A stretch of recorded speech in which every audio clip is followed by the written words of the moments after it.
কসবা ধর্ষণ কাণ্ডের প্রতিবাদে দক্ষিণ দিনাজপুরের হিলিমোড়ে বালুরঘাট মালদা রাজ্য সড়ক অবরোধ করে বিক্ষোভ দেখালো বিজেপি। শনিবার দুপুর নাগাদ হিলিমোড়ে জমায়েত হয়ে টায়ার জ্বালিয়ে বিক্ষোভ শুরু করে বিজেপির কর্মী সমর্থকেরা। প্রথমে পুলিশের তরফ থেকে টায়ার জ্বালানো রুখে দেওয়ার চেষ্টা করা হলেও উত্তপ্ত হয়ে ওঠে পরিস্থিতি। পুলিশের সঙ্গে বিজেপির কর্মীদের টানাটানি হয়। এরপর জোর কদমে টায়ার ছিনিয়ে নিয়ে তার রাস্তায় জ্বালিয়ে দেন কর্মীরা। এই বিক্ষোভে উপস্থিত ছিলেন বিজেপির জেলা সভাপতি শরৎ চৌধুরী, জেলার সাধারণ সম্পাদক বাপি সরকার, টাউন বিজেপির সভাপতি সমীর প্রসাদ দত্ত, যুব মোর্চার জেলা সভাপতি শুভ চক্রবর্তী ও অন্যান্য বিজেপির নেতা কর্মীরা। অবরোধের জেরে কিছুক্ষণ বালুরঘাট মালদা রাজ্য যান চলাচল ব্যাহত হয়। পরে পুলিশ ও প্রশাসনের হস্তক্ষেপে অবরোধ তুলে নেওয়া হয় বলে জানা গেছে। এ বিষয়ে বিজেপির জেলা সভাপতি শরৎ চৌধুরী কি বলছেন শুনব। আজকে বিক্ষোভের মূল কারণ পশ্চিমবঙ্গের নারীদের, মহিলাদের নিরাপত্তা দিতে হবে। রাজ্য সরকারের মন্ত্রীদের যে ভাষা, মা বোনদের নিয়ে যেভাবে কথা ওনারা বলে, আর তাদের সময়কালে এরকম নারীদের নিরাপত্তা থাকবে না, এটা স্বাভাবিক। অনুব্রতর মতন এক তৃণমূলের নেতা পুলিশ অফিসারের মায়ের সম্বন্ধে যে ভাষা বলেছে, তাতে সমগ্র বাংলার নারীরা আজকে আর নিরাপত্তা অভাব বোধ করছে, লজ্জা বোধ করছে। এটা সমাজের লজ্জা। তৃণমূল যেভাবে চলছে তাতে দক্ষিণ দিনাজপুর সহ গোটা রাজ্যে স্বাভাবিকভাবে নারীদের ওপর অত্যাচারের প্রবণতা বাড়বে। তারই আমরা সূচনা দেখলাম আজকে দক্ষিণ কলকাতা, যেখানে আরজি করের ঘটনা ঘটেছিল, সেই দক্ষিণ কলকাতায় গভর্নমেন্ট ল কলেজের মধ্যে, যেখানে আমাদের এলাকারও অনেকে মহিলারা থাকে, বিশেষ করে বাবা মায়ের আর অনেক প্রচেষ্টায় তাদের মেধার ভিত্তিতে তারা শিক্ষকতা আর অর্জন করার জন্য কলকাতায় ছুটে যায়। সেই ল কলেজের মধ্যে বাইরে থেকে কিভাবে বহিরাগত এসে ৩-৪ ঘন্টা ধরে মেয়েটার ওপর পাশবিক অত্যাচার চালালো, এটা আমাদের কাছে আমাদের প্রশ্ন। সরকারকে এর উত্তর দিতে হবে। শুধু বালুরঘাটে এখানে অবরোধ বলে নয়, আগামী 3 দিন আমাদের এই আন্দোলন চলবে যতক্ষণ না উপযুক্ত ব্যবস্থা হয়। শুধু পুলিশ ধরল নিয়ে গেল সেটা নয়, আমরা দেখছি এইভাবে অপরাধীদের আড়াল করার একটা প্রচেষ্টা চলছে। একদম কলেজের ভিতরে, সরকারি কলেজের ভিতরে মহিলারা সুরক্ষিত নয়। তার জন্য আমরা জেলাব্যাপী আন্দোলন করছি, আগামী দিনে আরো আন্দোলন করব। এখানে জেলা অচল করে দিব যতক্ষণ না এই অপদার্থ সরকার তাদের যে দৃষ্টিভঙ্গি, সেই দৃষ্টিভঙ্গি পরিবর্তন করে।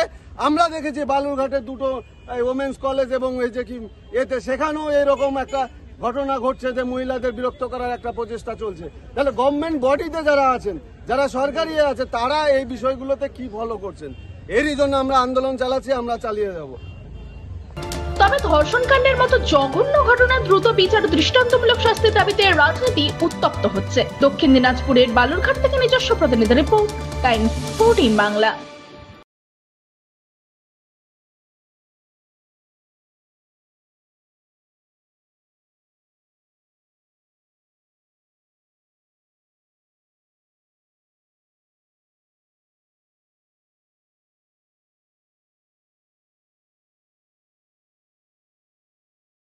আপনি কি কিডনির রোগে ভুগছেন?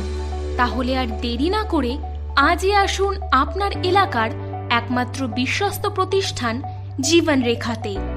এখানে বিশেষজ্ঞ নেফ্রোলজিস্ট ডাক্তাররা লেজার ট্রিটমেন্টের মাধ্যমে রোগীদের সমস্ত ধরনের কিডনির এবং প্রোস্টেটের অপারেশন করে থাকেন।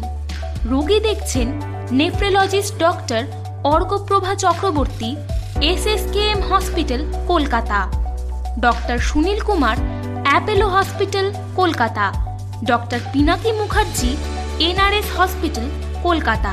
এছাড়াও এখানে প্রতিদিন অপারেশন করছেন ও বহির্বিভাগের রোগী দেখছেন ইউরোসার্জন ডক্টর আতার কাশিম, PG হসপিটাল, কলকাতা। তাছাড়াও এখানে স্বাস্থ্যসাথী কার্ড ও ওয়েস্ট বেঙ্গল হেলথ স্কিমের সুবিধা রয়েছে। আমাদের ঠিকানা রায়গঞ্জ, উকিলপাড়া।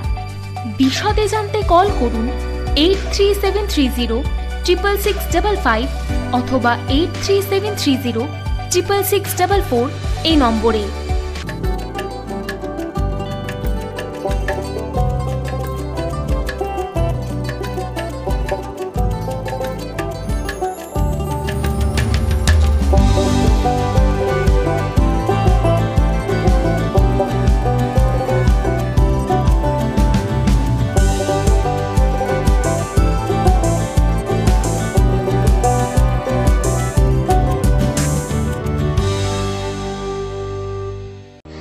আপনি কি চাকরি পরীক্ষার্থী? চাকরি পরীক্ষার বই খুঁজছেন? তাহলে আজই চলে আসুন সৌর বুক অ্যান্ড ম্যাগাজিন সেন্টারে। এখানে BSc, WBCS, bank, rail, ICDS, nursing, ANM এবং জিএনএম সহ কেন্দ্রীয় ও রাজ্য সরকারি সকল চাকরির পরীক্ষার বই ও ম্যাগাজিন পাওয়া যায়। আমাদের ঠিকানা ঘড়িমোড়, মোহনবাটি, রায়গঞ্জ।